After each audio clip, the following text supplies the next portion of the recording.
오늘은 땅 분배가 다 끝났는데 마지막 땅을 받지 못한 레위 족속에 관한 이야기입니다. 땅을 받지 못한 레위 족속, 그들이 이스라엘 전체에서 48개 성읍을 받게 되는데요. 그들이 땅을 받는 면을 보면 기가 막힙니다. 이 성읍 전체를 한번 함께 지도를 보면서 먼저 한번 따져보고 그 다음에 한번 들어가 보려고 합니다. 한번 지도를 한번 해보시죠. 자, 이게 전부 이스라엘 지파가 받은 땅들을 보여주고 있는데요. 여기서 레위 족속이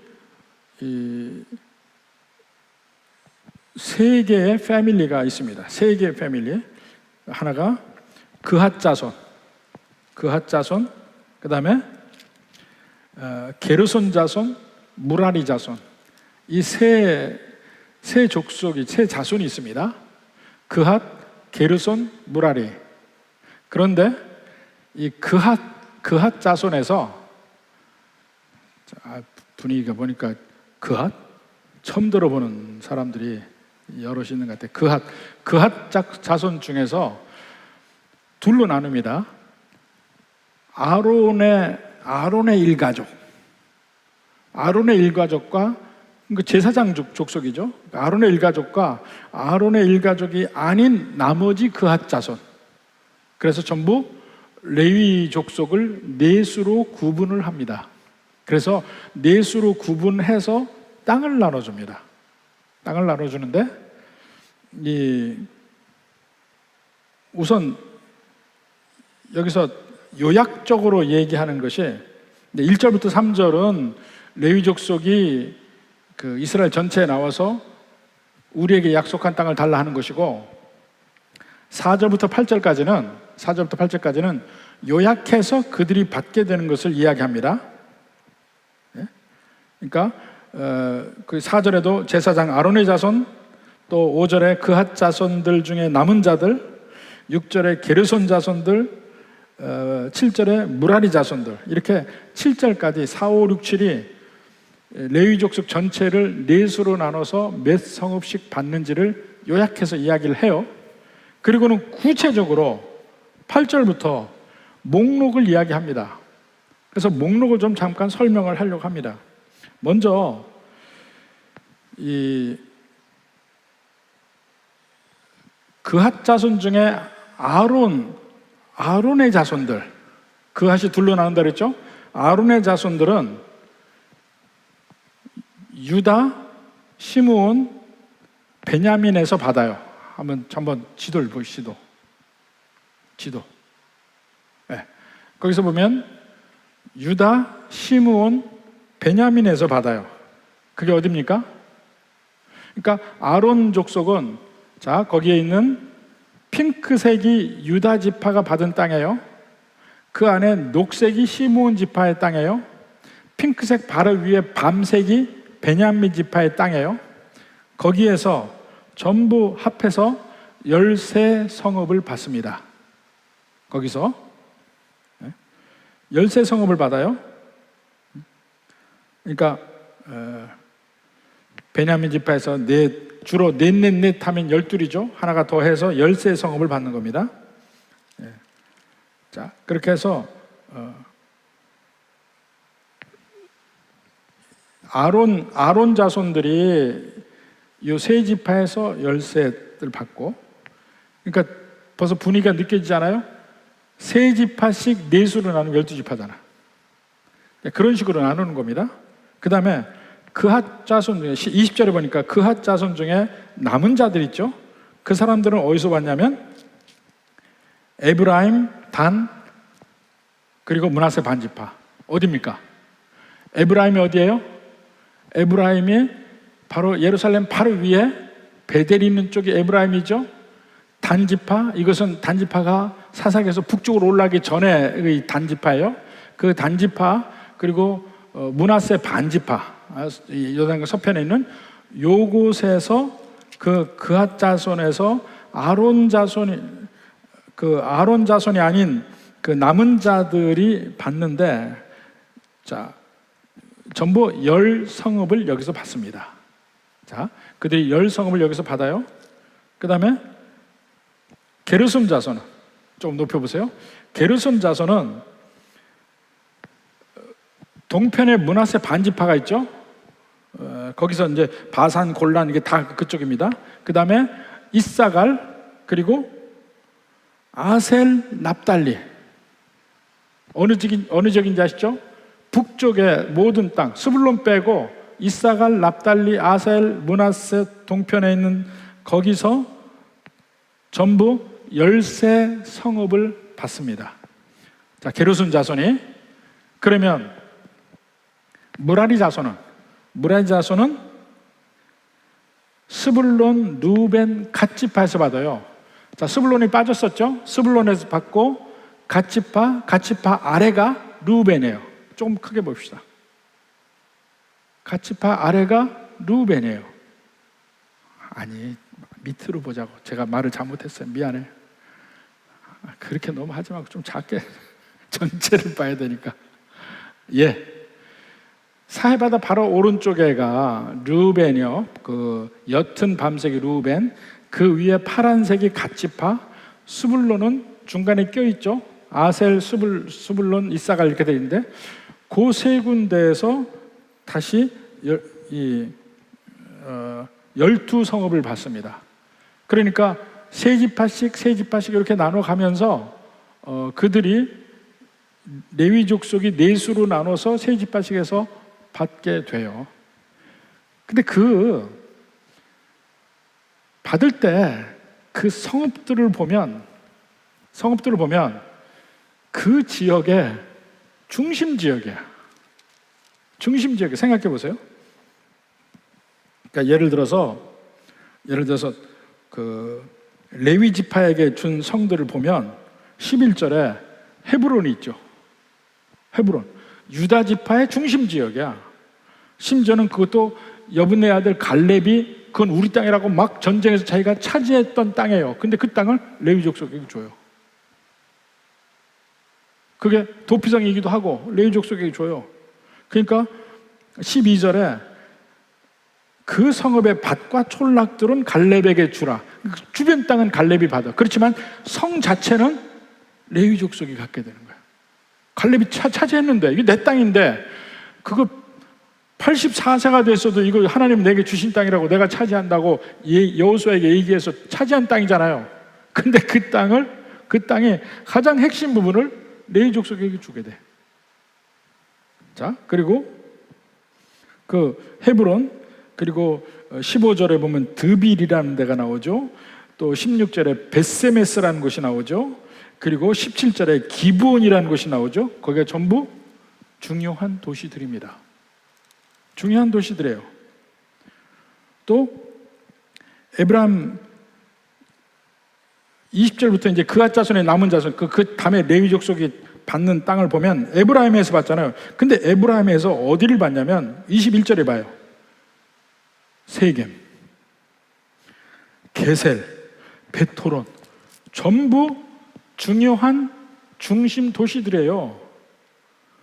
자, 그리고 27절에 보면 게르솜 자손에게도 므낫세 반지파가 주는데 바산 골란이 나오죠. 거기 중심 도시예요. 바산 골란. 또 32절에 납달리 지파에서도 갈릴리 게데스, 다 중심 도시. 무라리 자손에서도 자 34절에 스불론 지파 중에서 용르암이 어디냐면 이 이집트에서 메소포타미아 쪽으로 갈 때 중요한 고갯길이에요. 우리로 이야기하면은 뭐 중령이나 이런 데야. 지금도 용르암 고개로 고속도로가 넘어갑니다. 용르암 고개로. 갈멜산 옆에. 중요한 도시야. 용르암. 또 36절에 르우바 집에서 베셀, 또 38절에 도피성 길르앗 라못, 전부 그 지역에서 중심 도시들입니다. 이게 뭘 의미하는지 생각해 봐요. 그러니까 그 지역의 가장 중심 도시에 레위인들을 두고 있습니다. 근데 여러 가지 이따가 그 의미를 얘기할 거예요. 그리고 모든 족속에게 하나도 빠짐없이 전부 다 나눠서 있잖아요. 바로 이렇게 나뉘어져 있다는 것을 먼저 지리적으로 염두에 두고 그 다음에 오늘 말씀에 가서 봅시다. 자,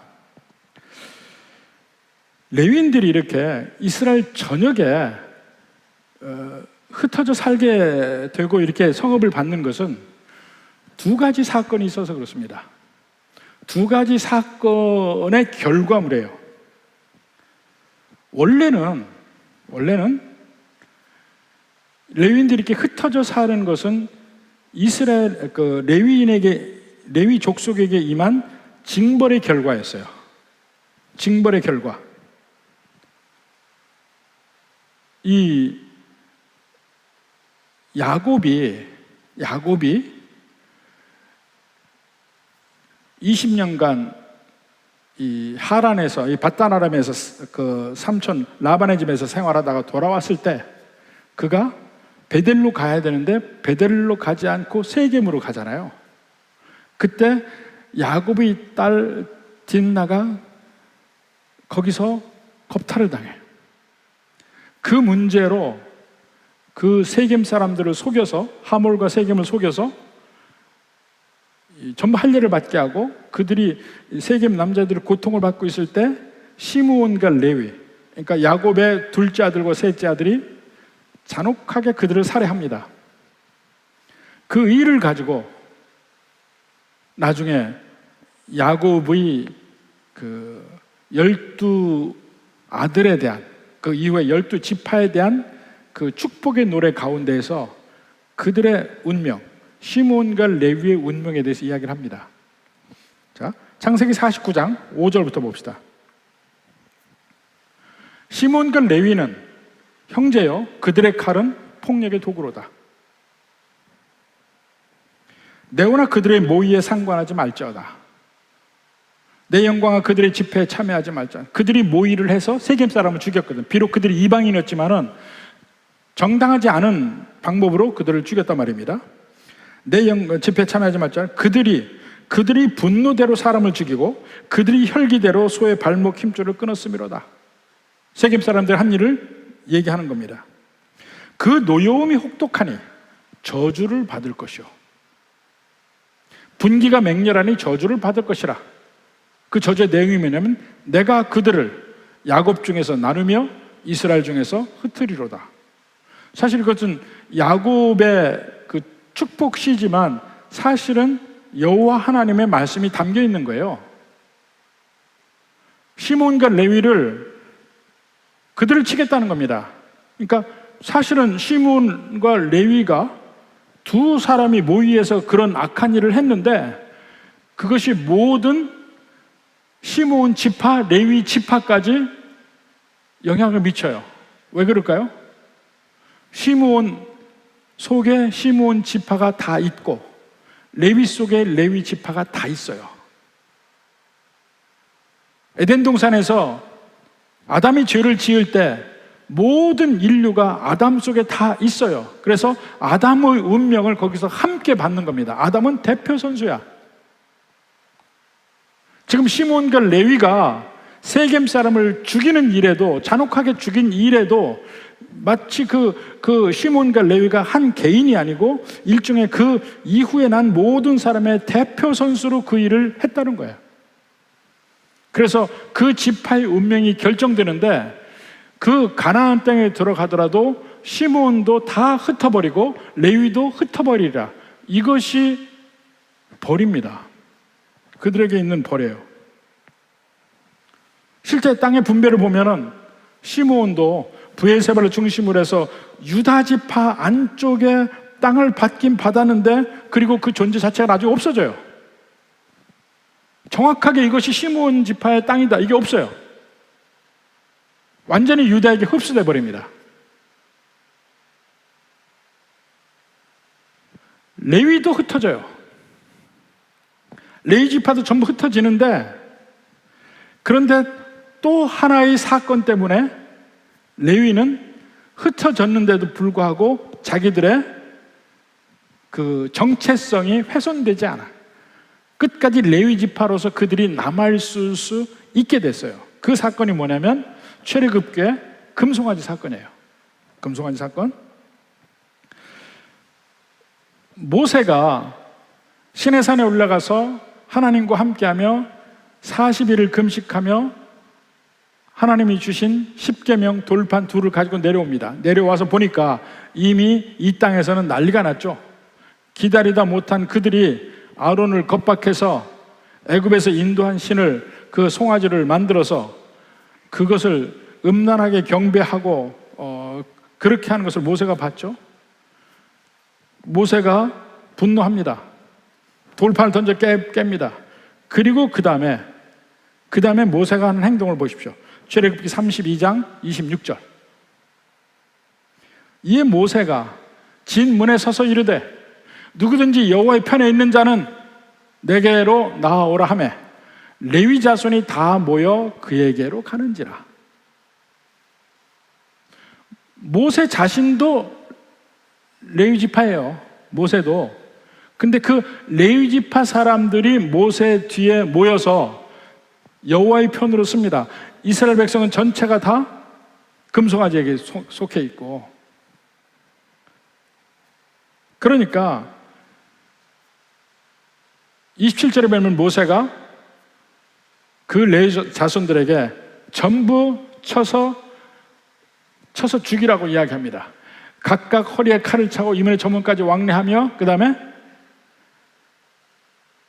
이웃을 죽이라, 형제를, 친구를, 각 사람을 다 죽이라 얘기해. 엄청난 일이죠. 함께 애굽에서 나왔어요. 함께 시내산까지 왔어요. 2년이 걸렸습니다. 함께 애굽에서 고통받고 그렇게 끈끈하게 뭉쳐진 그 이스라엘 백성들인데, 그 금송아지 사건으로 인해서 모세가 여호와의 편에 쓸 사람은 내게로 오라니까 얘 레위인만 보고 너희는 칼을 차라, 그리고 이웃, 내 친구, 내 형제 다 죽이라. 28절에 레위 자손이 모세의 말대로 행하매 이날 백성 중에 3,000명가량이 죽임을 당하니라. 그러니까 우리의 잣대, 지금의 잣대로 그들을 재서는 안 되죠. 모든 죄악을 지금 재해버리는 그 과정에서 3,000명이 죽습니다. 레위 자손들이 칼로 그들을 다 죽인 거예요. 근데 죽일 때 레위 자손들이 기분이 좋았느냐? 그게 아니죠. 자기 형제를 죽여야 됐고 자기 친구를 죽여야 됐어요. 그들이 그 정을 끊어내는 것이 엄청나게 고통스러운 것이었을 겁니다. 그럼에도 불구하고 하나님이 죄악을 제해버리라는 그 명령 때문에 어쩔 수 없이 자기 살을 깎는 마음으로 그들을 죽이게 됩니다.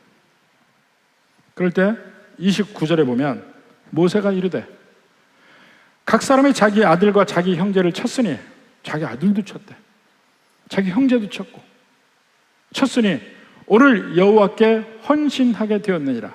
그러니까 하나님 앞에 헌신한다는 것이 무엇인지 좀 잘 생각해 봐야 됩니다. 헌신하게 될 때 아들을 치고 친구를 치고 형제를 치고 그런 일이 벌어진다는 거야. 자기 수족을 자르는 일이 벌어진다는 거야. 그러니까 예수님도 얘기하죠. 내 부모나 형제를 미워하지 아니하면 내 제자가 되지 못한다. 그 말의 의미를 좀 생각해 봐야 돼. 그저 우선순위로만 볼 게 아니라 정말로 쳐내간 마음으로라도 그런 일이 여긴 실제로 벌어졌잖아. 근데 그러한 레위 족속의 헌신을 보고 그가 오늘 너희에게 복을 내리시리라. 복을 내리시리라.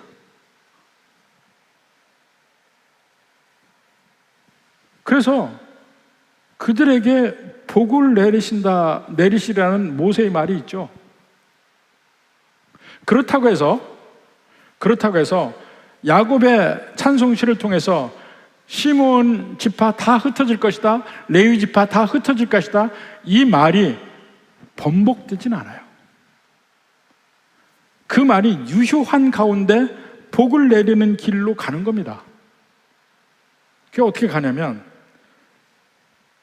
민수기 35장 봅시다. 민수기 35장 2절. 이스라엘 자손에게 명령하여 그들이 받은 기업에서 레위인에게 거주할 성읍들을 주게 하고, 너희는 또 그 성읍들을 두르고 있는 초장을 레위인에게 주어. 성만 딸랑 주는 게 아니고 성 주변의 초장까지를 주라 이거예요. 레위인에게 주어. 성읍은 그들의 거처가 되게 하고 초장은 그들의 재산인 가축과 짐승들을 둘 곳이 되게 할 것이라. 그리고 7절 봅시다. 7절. 너희가 레위인에게 모두 48성읍을 주고 그 초장도 함께 주되, 너희가 이스라엘 자손의 소유에서 레위인에게 너희가 성읍을 줄 때에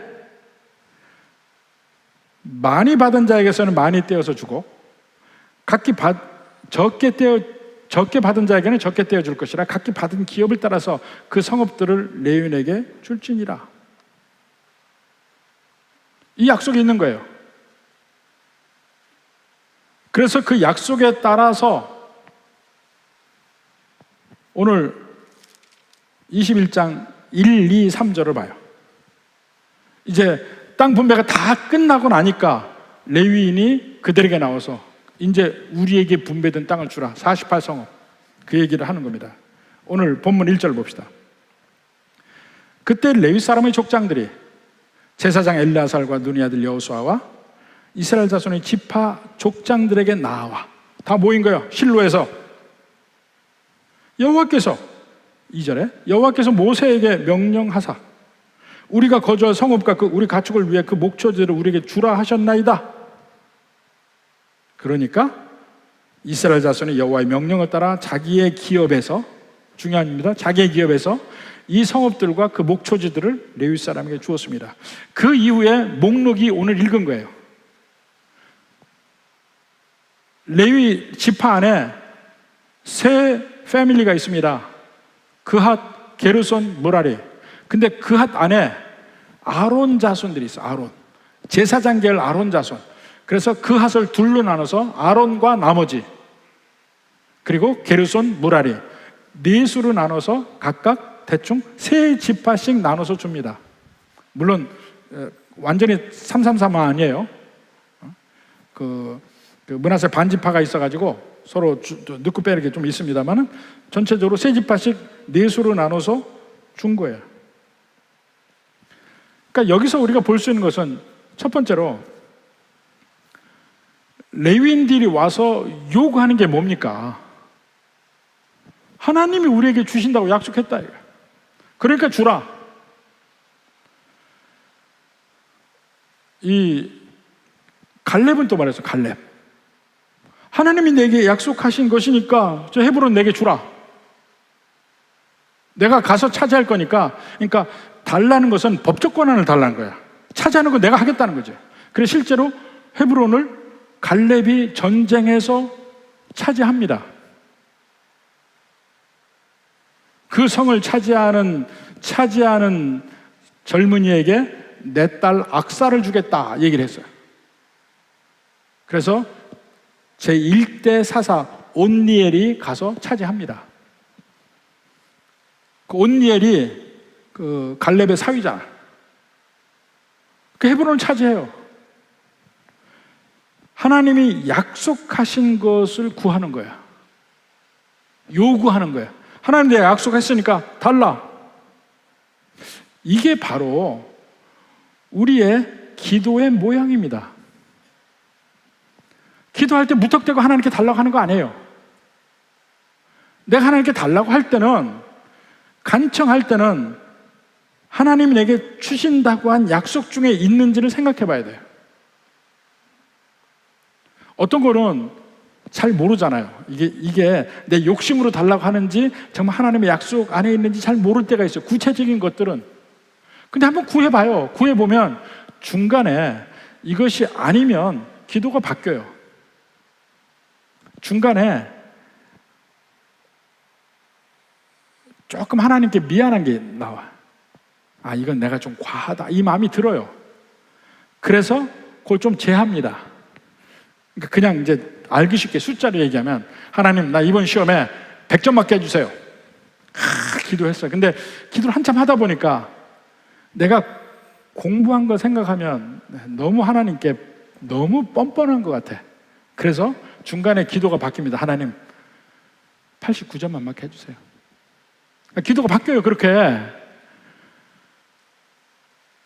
근데 나중에 진짜로 89점을 맞았어. 응답을 받은 거예요. 그 응답 받고 나면 바로 드는 생각이 뭔지 아세요? 95점 기도할 거. 95점 기도할 걸. 이 생각이 나요. 많이 경험해봤을 거야. 근데 사실은 하나님 주시고 자꾸 89점에, 그러니까 내가 89점 기도한 거야. 기도가 바뀐다니까, 중간에. 하나님이 주신다고 약속한 그 한도 안에서 구해야 응답받는 거야.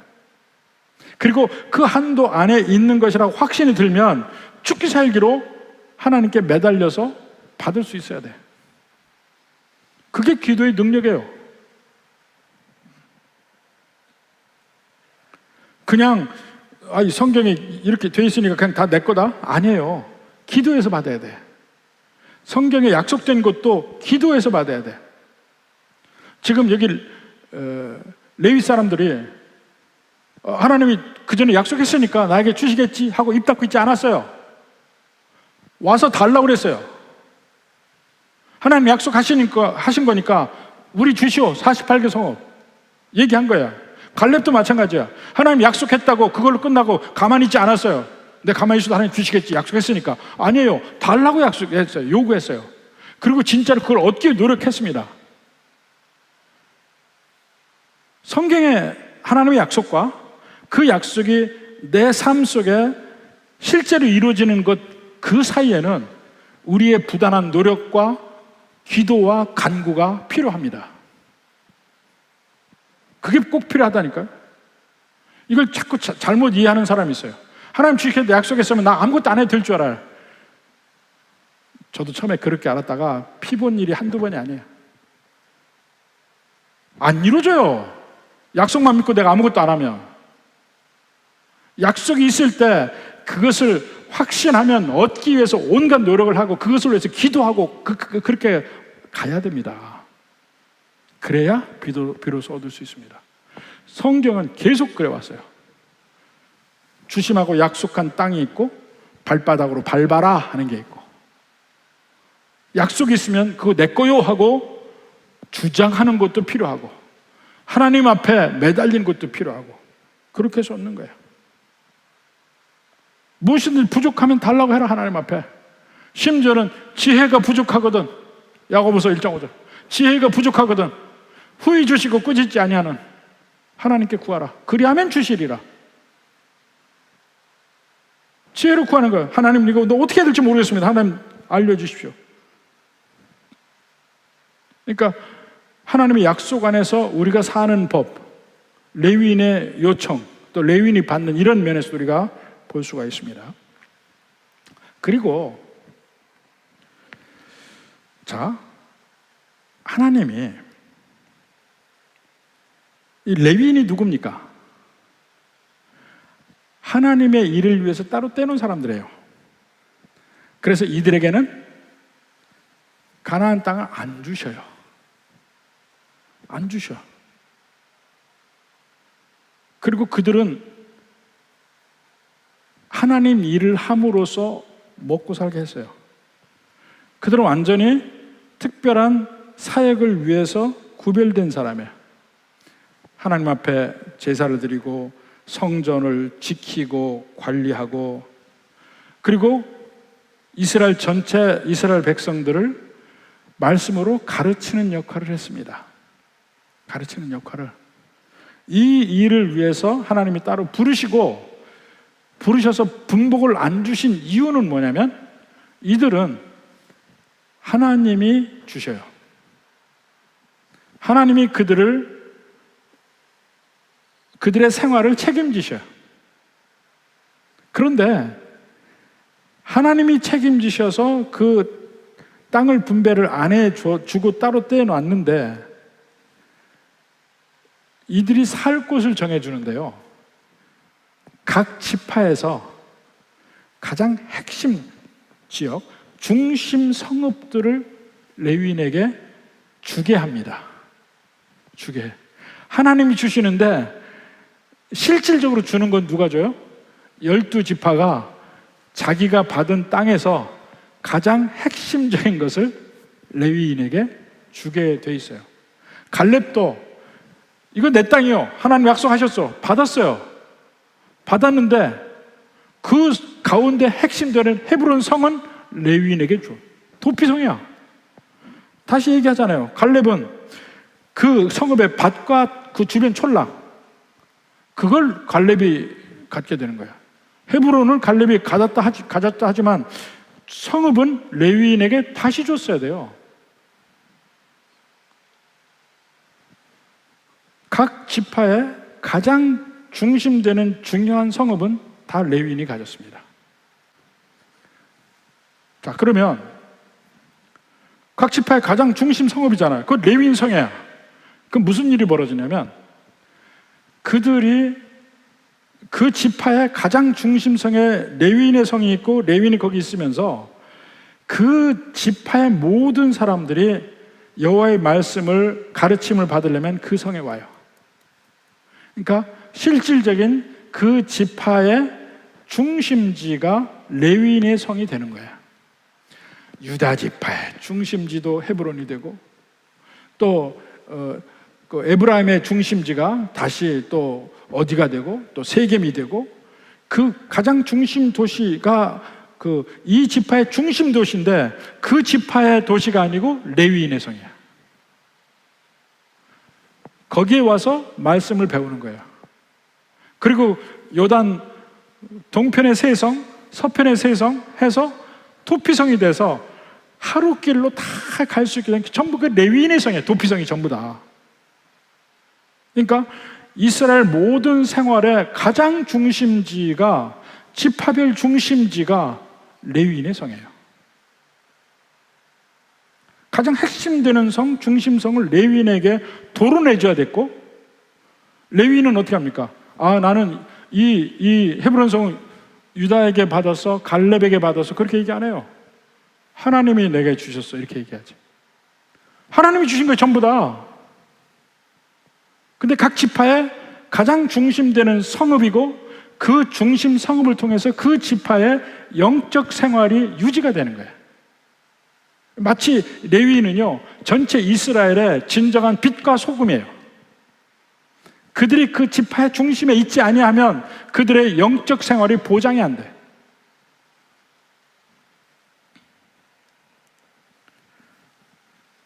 자, 보세요. 하나님이 레위인은 내가 책임지겠다 해서 땅을 안 줬어요. 근데 책임지는 방법이 하나님이 하늘에서 내려준 게 아니고 야, 니네 지파 내놔. 제일 중요한 거 내놓은 거야. 근데 그들은 제일 중요한 걸 내놨다고 생각하는데 제일 중요한 걸 내놓고 보니까 자기 삶의 중심에 하나님이 계신 거야. 레위인을 통해서 하나님이 계신 거야. 모든 삶의 중심에. 이 기가 막힌 겁니다. 이 가나안 땅의 레위인의 성읍 48개를 생각하면 가장 핵심적인 도시에 레위인이 살았어요. 그러면서 레위인이 거기에서 그들을 가르치고 그들의 그 11조를 관리하고 또 3년에 한 번 하는 그 구제의 11조도 또 관리하고 그걸 전부 레위인의 성읍을 통해서 하고 마지막에 예루살렘에서 관장을 한 거야. 이 일종의 신정국가적 시스템이 레위인이 각 지파의 중심 도시에 있으면서 이것이 다 정해졌다는 거예요. 그러면서 레위인에게도 삶의 터전이 생겼고 그리고 그 주변에 레위인의 가축을 위한 땅까지 주었다고 했습니다. 일정한 넓이가 있어요. 그 넓이 안에 땅을 다 준 거예요. 그 성에서. 그러니까 레위인도 사실은 오직 하나님만을 위하면서 하나님이 주신 것으로 먹고 살아요. 그들에게도 삶에 필요한 게 있잖아. 살 집이 필요하고, 가족을 또 먹여 살려야 되고, 여러 가지 것을 하는데, 그것을 바로 그 주변의 지파들이 주는 성읍과 그 지파들에는 11조와 지파들에는 모든 것을 가지고 사는 거야. 그리고 그 레위인들이 이제는 나중에 돌아가면서, 나중입니다, 성전에서 돌아가면서 일을 해요. 아론 자손들이 제사장으로서 일을 하지만 레위인들도 성전에서 돌아가면서 일을 해. 그러면서 거기 제사에서 나오는 것을 나눔을 갖기도 하고. 그러니까 이스라엘 백성들이 11조를 하면 그것이 레위인들이 1차적으로 갖고, 레위인들의 소산 중에 11조를 해서 제사장이 갖고, 제사장은 11조를 하나님 앞에서 태웠습니다. 이런 시스템을 하나님이 이스라엘 백성들에게 준 거예요. 그러니까 이것이 마치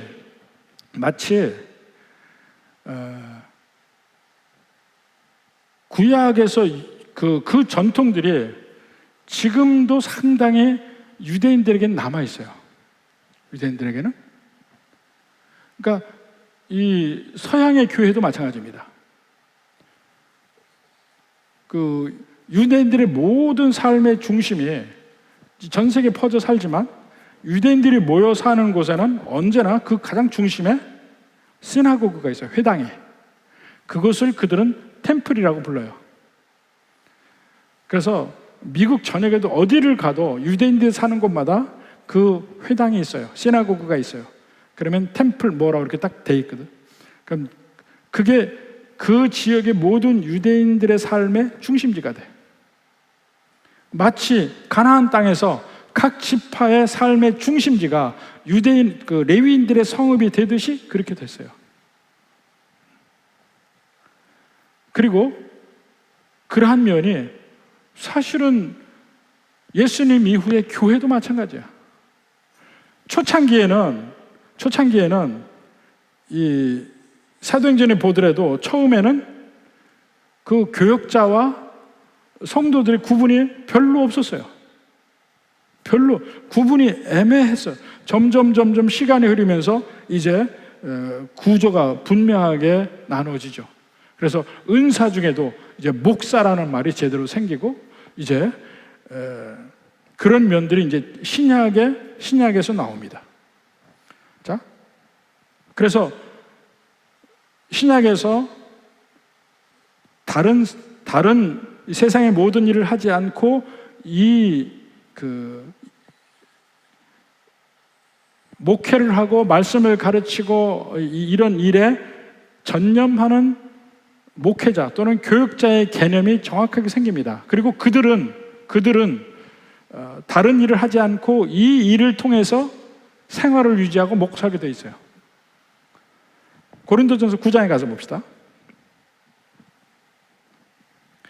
9장 4절에 우리가 먹고 마실 권리가 없겠느냐. 이게 먹고 마실 권리라는 것은 교회에서 그 사례비를 받는 그걸 얘기합니다. 먹고 마실 권리가 없겠느냐. 우리가 다른 사로들과 주의 형제와 게바와 같이 믿음의 자매가 된 아내를 데리고 다닐 권리가 없겠느냐. 그러니까 그 사도뿐만 아니고 그 목회자의 가족까지도 그 교회에서 다 그 모든 생활비를 대야 된다는 말이 거기 들어가 있습니다. 자, 6절에 어찌 나와 바나바만 일하지 아니할 권리가 없겠느냐. 다른 말이 뭡니까? 일하지 아니할 권리가 있다는 거예요. 교회에서 교역자는 일하지 아니할 권리가 있다. 근데 바울과 바나바는 그 권리를 행사하지 않고 자기 일들을 했거든요. 하니까 사람들이 거꾸로 뭐라고 그래요? 아, 이 사람들은 사도가 못 돼서 지네가 이래서 먹고 산다. 이렇게 폄하를 한 거야. 우리도 권리가 있다 하는 얘기를 한 겁니다. 그러면서 7절에 누가 자기 비용으로 군복무를 하겠느냐. 목회 일을 군복무로 비유했어요. 하나님께 와서 내가 원하는 직업 말고, 마치 군대는 내가 원하는 직업이 아니고 그 나라를 위해서 일하듯이 하나님 나라를 위해서 일하는 이 일을 어떻게 자비로 하겠느냐? 누가 포도를 심고 열매를 먹지 않겠느냐? 누가 양떼를 기르고 그 양떼의 젖을 먹지 않겠느냐? 정확하게 모든 목회자에게 그러한 생활비를 받을 권리가 있다는 얘기를 합니다. 내가 사람의 예대로 이것을 말하느냐? 율법도 이것을 말하지 않느냐? 그러니까 율법에 있었던 것이 사실은 어떤 상징적인 의미를 가진다 하는 것입니다. 그 상징적인 예가 뭐냐면 9절에 모세율법에 곡식을 밟아 떠는 소에게 망을 씌우지 말라 기록하시니 하나님이 어찌 소들을 위하여 염려하심이냐? 그는 비유라 말해요. 상징이라 말해요. 오로지 우리를 위하여 말씀하심이 아니냐? 과연 우리를 위하여 기록된 것이니 밭 가는 자는 소망을 가지고 갈며 곡식 떠는 자는 함께 얻을 소망을 가지고 떠는 것이라. 이것이 레위인의 전통 그대로입니다.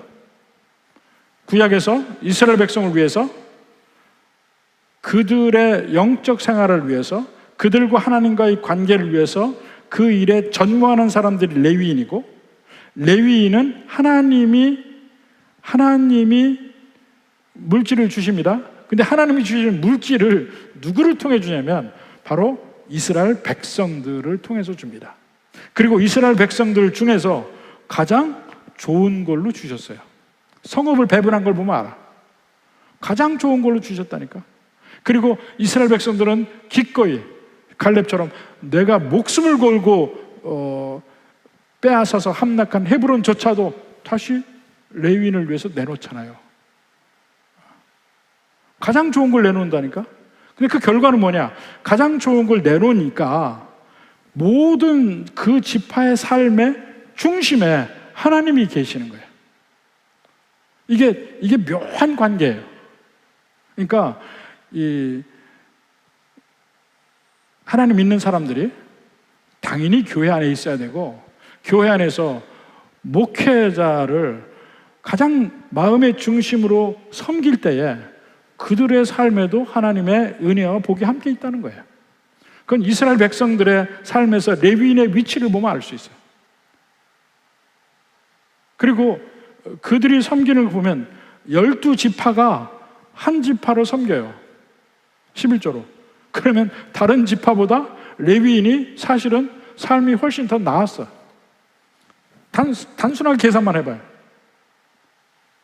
11조를 드렸죠. 그러니까 다른 사람은 10을 가질 때 레위 지파는 12를 가진 거야. 12지파니까. 그리고 다른 면의 수입도 자기가 기르는 가축들도 있었고, 따로 밭은 없지만 가축들을 기르는 그들의 목초지는 있거든. 그러니까 그런 면에서 상당히 레위인들은 이스라엘 전체에서 존중을 해줬고, 더 귀히 여겼고, 자기들보다 더 나은 삶을 살 수 있도록 해줬다는 거예요. 전체 삶 한번 보세요, 여기. 바로 그런 면들이 신약시대 교회에서 목회자도 마찬가지라는 거예요. 근데 제가 처음에 제가 몇 번 경험한 내용이에요. 보면 아주 작은 교회에서도 보면 어떻게든지 목회자의 사례를 많이 안 주려고 하는 경향들이 있는 걸 제가 몇 번 봤어요. 참 마음이 안타까워서. 줄 수 있는 역량이 있는데도 그렇게 못해. 그리고 심지어는 제가 어느 분에게 들은 말이 있어요. 목회자는 너무 돈이 풍성하면 영역이 떨어져서 안 돼. 그렇게 하고 자른 사람이 있어요. 영역은 하나님이 책임진 거고 당신은 당신 할 일이나 했으면 좋겠다 그랬어요. 그리고 많은 경우에 자기 생활 기준으로 따져. 내가 요 정도 생활이면 목회자가 그거보다 더 나은 생활을 하는 거는 못 봐. 이런 면이 있어요. 그것도 한번 생각해 보라니까. 과연 그게 옳은지. 그래서 그때도 그렇고 지금도 그렇고 이 말씀을 가르치고 영적인 양식을 주는 사람들에게는 여러분이 열린 마음을 가지고 관대한 것이 굉장히 중요하다. 무엇을 위해서요? 여러분의 신앙을 위해서, 여러분의 복을 위해서 중요하다는 겁니다. 다른 사람들이 이 말 잘 못해. 난 성경에 있는 그대로 얘기하니까 난 얘기할 수 있어. 그래서 레위인의 삶은 일종의 예표예요, 예표. 레위인의 삶이 뭘 얘기하냐면 그들은 이 세상에 기업이 없잖아요. 기업이 없는데도 이 세상에 기업이 있는 사람보다 더 풍성히 살아. 그게 뭘 얘기합니까? 하나님이 주신 걸로 살고 하나님이 주시는 풍성함을 레위인의 삶에서 보여주는 거예요. 근데 이스라엘 백성들이 에이, 우리 것 중에 제일 좋은 걸 주었으니까 그렇지, 그렇게 생각하는 사람이 없다니까요. 하나님이 주신 거예요. 하나님이. 근데 하나님이 그 지파들을 통해서 지파들의 제일 좋은 걸 레위인에게 주신 걸 봐요. 그래서 레위인을 하나님이 세우십니다. 그게 일종의 예표라니까. 모든 하나님의 백성들에게 임하는 복. 그리고 결국은 그들이 뭘 보여주냐면 우리의 모든 것이 다 하나님이 주시는 것이라는 거야. 하나님이 거저 주셔서 사는 거라는 것을 이렇게 눈으로 실질적인 예로 보여주는 것이 레위인이지, 다른 모든 12지파도 사실은 자기들이 열심히 일을 해서 소산을 내서 먹고 사는 것 같지만 사실은 그것도 하나님의 은혜로 주시는 것이다. 이것을 레위인을 통해서 보라는 거예요. 이 예표입니다. 그러니까 전부 하나님이 내게 이렇게 복 주셔서 내가 이렇게 사는구나, 이것을 보게 하는 것이 레위인. 지금으로서는 목회자들이에요, 사실은. 그러니까 이 이스라엘 백성들의 영적 상태는요, 이스라엘 백성들의 영적 상태는 그들의 영적 상태의 바로메타는 레위인들의 삶을 보면 알았어요. 레위인의 삶을. 레위인들이 윤택하고 풍성하게 산다 그러면 이스라엘 전체가 복된 삶을 살고 그들이 하나님을 잘 섬긴다는 그 증거였어요. 그들이 하나님을 떠날 때 어떻게 했습니까? 하나님 떠날 때 레위인은 생활이 안 돼. 그래서 다 성전에서 하는 일, 백성들 가르치는 일 다 못하고 자기 생업을 위해서 나갔어요. 그게 어디서 보입니까? 에스라나 느헤미야 보세요. 성전이 회파되는 일에서 레위인이 없어져요. 그들이 삶이 안 되니까. 그러니까 레위인의 삶이 피폐해졌다 그러면 이스라엘의 영적 상태가 바닥을 친다. 바로 그 온도계가 레위인의 삶이에요. 오늘날도 마찬가지죠, 사실은. 목회자들이 어떻게 사느냐는 것이 그 교회마다 영적 온도에 그대로 보여주는 거예요, 사실은. 근데 참 안타까운 데들이 있어요. 저는 잘 살아요. 걱정하지 마세요. 저는 잘 살아. 우리 교회 영적 상태는 아주 좋은 거야. 근데 저 말고 정말 안타까운 교회들이 있어요. 그래서 여기선 첫째, 하나님의 약속이 있으면 그를 얻기 위해 간구하고 기도하고 얻기 위해 노력하라 하는 게 하나 있고, 또 하나는 레위인을 봐라 이겁니다. 레위인은요, 저주받은 인생이었는데 그 다음에 하나님 편에 서서 자기 형제 자매까지도 그 죄 때문에 죄를 끊는 그것이 형제 자매까지도 끊어내는 그 아픔으로 죄를 끊어내고 나서 복 받았어요. 그리고 레위인은 자기 기업이 없이도 아주 잘 살았어요. 하나님의 은혜로 산다는 것을 보여준 겁니다. 이것이 바로 레위인이 이스라엘에서 48개 성읍을 받았을 때의 의미입니다.